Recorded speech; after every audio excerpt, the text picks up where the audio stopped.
우리 오늘 함께 볼 말씀은 사도행전 17장 10절에서 21절까지의 말씀입니다. 사도행전 17장 10절에서 21절까지의 말씀을 제가 읽도록 하겠습니다. 밤에 형제들이 곧 바울과 실라를 베레아로 보내니 그들이 이르러 유대인의 회당에 들어가니라.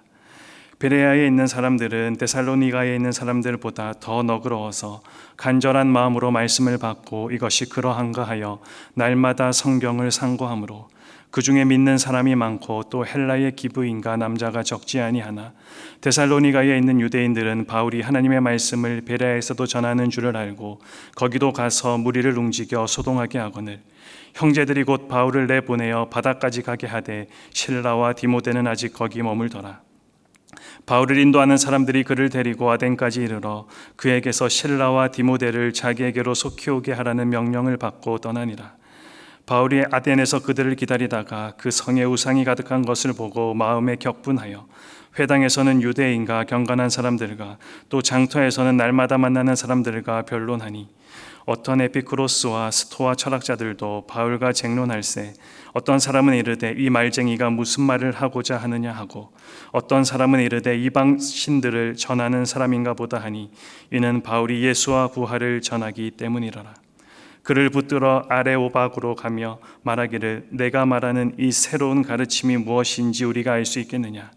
내가 어떤 이상한 것을 우리 귀에 들려주니 그 무슨 뜻인지 알고자 하노라 하니 모든 아덴 사람과 거기서 나그네된 외국인들이 가장 새로운 것을 말하고 듣는 것 외에는 달리 시간을 쓰지 않음이더라. 아멘. 모든 성도는 잃은 자들을 향한, 잃은 영혼들을 향한 열정을 품어야 할 책임이 있습니다. 존 하퍼에게도 그러한 열정이 있었습니다. 그는 1900년도 초에 무디 기념교회에 새로이 부름받은 목회자였습니다. 하지만 동시에 1912년에는 그 불행한 타이타닉호의 승객이기도 했습니다. 그 사건이 있은 후 4년 후 어떤 모임에서 한 스코틀랜드 젊은이가 일어나서 자신은 타이타닉호의 생존자라고 밝혔습니다. 나무 조각에 의지해서 표류했던 그는 역시 난파선의 잔해를 타고 떠나니던 한 남자와 마주하게 되었습니다. 그 남자는 젊은이에게 그리스도를 받아들이라고 간청했습니다. 하지만 젊은이는 거절합니다. 물결에 휩쓸려 또 한 번 그들이 근접하게 되자 남자는 젊은이가 이제는 구원을 받았는지 다시 한 번 묻게 됩니다. 짧은 시간이 흘러가고 남자는 물속으로 사라졌습니다. 하지만 그 후 젊은이는 예수 그리스도를 구주로 영접하겠다고 다짐했습니다. 그 모임에서 젊은이가 밝힌 그 남자의 이름이 바로 존 하퍼였습니다. 젊은이는 존 하퍼의 마지막 회심자였던 것입니다. 여러분도 각각 이 시대의 존 하퍼로 살아가고 계십니까? 유대인들의 핍박으로 데살로니가로부터 베레아로 피하여 온 바울과 실라는 그곳에서도 복음을 전하고 있습니다. 오늘 10절 말씀을 보시면 밤에 형제들이 곧 바울과 실라를 베레아로 보내니 그들이 이르러 유대인의 회당에 들어가니라. 여기에 밤과 곧이라는 이 두 단어는 매우 긴박한 상황에서 바울 일행이 데살로니가를 떠나왔음을 분명하게 보여주고 있습니다. 더군다나 그곳에서 핍박을 받아 도피한 상황에서 숨어있지 않고 공개적으로 회당에서 복음을 전하는 것은 또다시 유대인들의 시기를 자처하여서 어떤 위험에 처할지 모르는 상황이기도 하였습니다. 그러나 그럼에도 그들의 전도자로서의 사명은 그치지가 않았습니다. 여기서 우리는 전도자의 자세를 분명히 보게 됩니다. 전도자는 어떤 상황 속에서도 복음 전파의 사명을 다해야 한다라는 사실입니다. 바울과 실라만이 전도의 사명을 받았습니까? 사도행전 1장 8절입니다. 오직 성령이 너희에게 임하시면 너희가 권능을 받고 예루살렘과 온 유대와 사마리아와 땅끝까지 이르러 내 증인이 되리라 하시니라. 우리 모두가 복음 전파와 그리고 전도자의 사명을 주님께로부터 받았습니다. 그래서 우리는 각자 하나님께로부터 받은 은사대로 복음을 전하면서 이 땅 가운데서 살아가고 있습니다. 그런데 이 복음을 전하다 보면 반드시 어려움을 만나게 되는 것이 우리의 현실입니다. 세상은 우리로 하여금 편안하게 복음을 전하도록 결코 그냥 내버려 두지 않기 때문입니다. 많은 성도들이 전도를 하다가 고난을 받아서 시험에 드는 경우들이 참 많이 있습니다. 전도도 그치고 신앙생활에서도 열심을 보이지 않게 되는 안타까운 상황들을 참으로 적지 않게 경험하게 됩니다. 그러나 성도들은 전도를 하다 보면 회방과 핍박과 어려움, 고난이 필수적으로 따라온다라는 사실을 분명하게 각오해야 합니다. 오늘 본문에 등장하는 바울의 또 다른 증언을 귀 기울여 보십시오. 사도행전 20장 23절의 말씀입니다. 오직 성령이 각 성에서 내게 증언하여 결박과 환난이 나를 기다린다 하시나.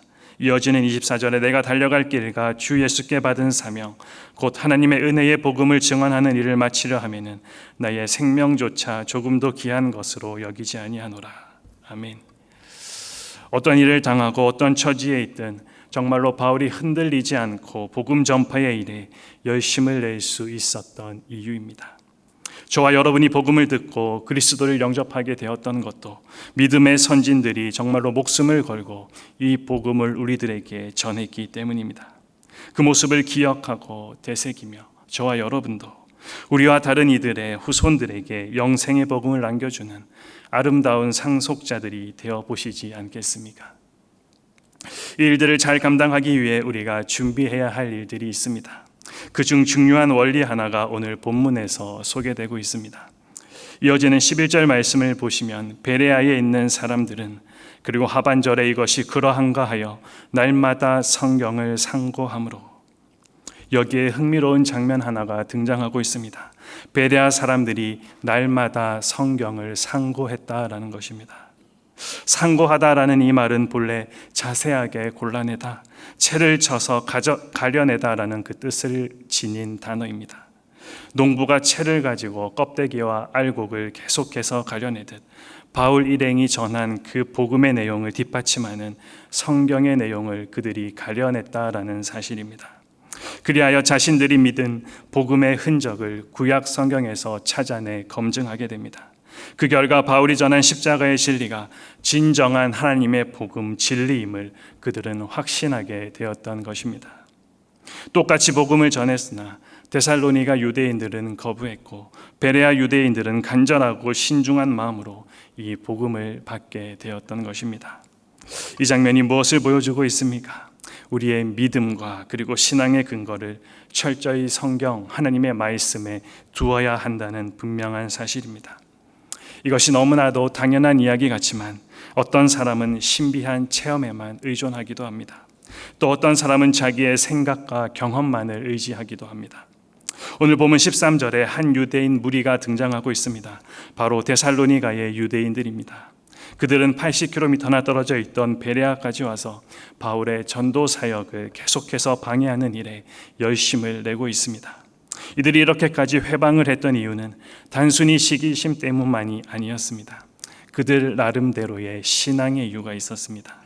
율법을 완전히 지켜야 의롭다 인정을 받을 수 있다는 그들의 신앙과는 믿음으로 의롭다 하심을 얻는다는 성경의 구원 진리와는 분명하게 상반되는 내용이었습니다. 유대교의 입장에서 볼 때 바울과 그 일행은 하나님과 율법을 모독하고 이단적인 구원을 전하는 것으로 보였을 것이 분명했습니다. 그러니 그들 딴에는 바울을 없애는 것이 하나님께 영광이 된다고 생각했고 열심으로 바울과 그 일행을 핍박했던 것입니다. 이처럼 하나님의 뜻에 무지하면 하나님의 뜻과 상반되는 일에 열심을 내게 됩니다. 어떻게 해야 하나님의 뜻을 바로 알 수 있습니까? 하나님의 말씀을 읽고 공부해야 합니다. 기도를 통해 성령님의 조명하심을 받아야 합니다. 우리 각자가 신앙을 갖게 된 동기는 참으로 다양할 것입니다. 그러나 그 동기가 어떠하든 신앙의 기초는 하나님의 말씀 위에 세워져야 우리가 흔들리지 않고 바른 방향으로 나아갈 수가 있습니다. 하나님께서 우리들에게 성경을 주신 이유 또한 우리 신앙의 근거와 삶의 기준으로 삼도록 하기 위함입니다. 여러분의 신앙은 어디에 근거를 두고 있습니까? 그것이 하나님이 아닐 경우 어떻게 되는지를 소개하며 오늘 본문은 마무리되고 있습니다. 16절 이하의 기록은 아덴에서 있었던 일입니다. 데살로니가에서 복음을 전하던 바울 일행은 유대인들을 피해 베레아로 내려오게 되었습니다. 하지만 그곳까지 쫓아온 유대인들로 인해서 소동이 일어나서 바울은 아덴으로 피신할 수밖에 없었습니다. 아덴은 당시 헬라 문화의 중심지요 그리스 종교와 문화의 본거지로서 아덴이라는 이 이름도 지혜와 전쟁의 여신을 기념하기 위하여 붙여졌던 이름입니다. 아덴에서는 그리스의 문학, 철학, 과학 그리고 수사학 이 모든 것들이 꽃을 피웠으며 민주주의의 기초가 내려지기도 하였습니다. 그런데 이 도시를 보고 바울이 어떤 반응을 지금 보이고 있습니까? 16절 마지막 부분의 말씀입니다. 마음에 격분하여. 지금 바울이 무엇 때문에 격분하고 있습니까? 그곳에 우상이 가득한 것을 보고 나서였습니다. 아덴은 앞서 말씀드린 대로 서양 철학의 발상지입니다. 그런데 그곳은 동시에 신화의 도시이기도 했습니다. 우상이 얼마나 많았든지 사람을 만나는 것보다도 우상을 만나는 것이 더 쉬울 정도라고 할 만큼 그 땅 아덴은 우상에게 바쳐졌던 도시였습니다. 여기서 참으로 아이러니한 사실 하나를 발견하게 됩니다. 지식이 그렇게 뛰어나고 풍성하였음에도 불구하고 생명 없는 헛된 우상들에게 삶을 의지하고 산 그들의 모습을 볼 때 말입니다. 그렇습니다. 아무리 많은 지식을 가졌어도 하나님을 모르고 하나님을 의지하지 않으면 누구나 그렇게 될 수밖에 없습니다. 왜냐하면 하나님이 지혜와 지식의 근본이기 때문입니다. 잠언 1장 7절 말씀에 여호와를 경외하는 것이 지식의 근본이거늘 미련한 자는 지혜와 훈계를 멸시하느니라. 지혜와 훈계를 멸시하는 미련함이 저와 여러분에게는 없습니까? 오늘 본문을 통해 우리들에게 던져졌던 이 세 가지 질문을 다시 한번 여러분들에게 질문 드려봅니다. 먼저 주위 사람들에게 영생의 복음을 남겨주는 아름다운 상속자로 여러분은 살아가고 계십니까? 여러분은 신앙의 근거를 어디에 두고 살아가고 계십니까?